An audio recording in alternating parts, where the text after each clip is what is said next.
Generally, it's when we haven't thought about the scope of works, which ultimately becomes the construction contract. So when the construction contract is loose, there's items that are not clarified in terms of the scope, the specification, the design. Elements of the design are not even done. They create any form of ambiguity. Is a process that's quite challenging to navigate unless the principals project requirements or the PBR is well drafted.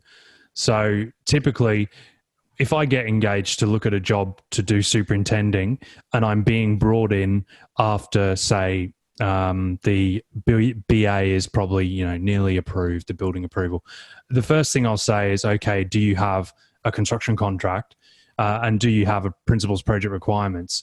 And then the second question is, who drafted that for you, or who helped piece that together? And if it's not a very experienced developer, or it's not a lawyer, it's probably a job I'm not going to be involved with unless I can actually get involved with the team, procure the scope of works properly that is fair and reasonable for both the principal and the contractor, and then I think it's it's a job that you can superintend confidently.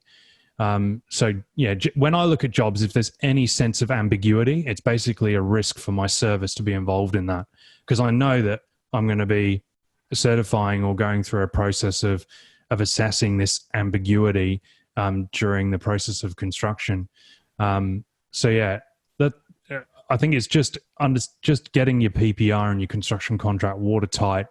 And understanding that stock standard contracts off the shelf are generally amended by professional lawyers, and that's just what happens in private and public sector. So I like the principal to be heavily involved with the lawyer, the development manager, and really understanding the scope of works, having your consultant team buy in on that as well, not just taking the DA documentation and thinking that's, ready to go to a builder.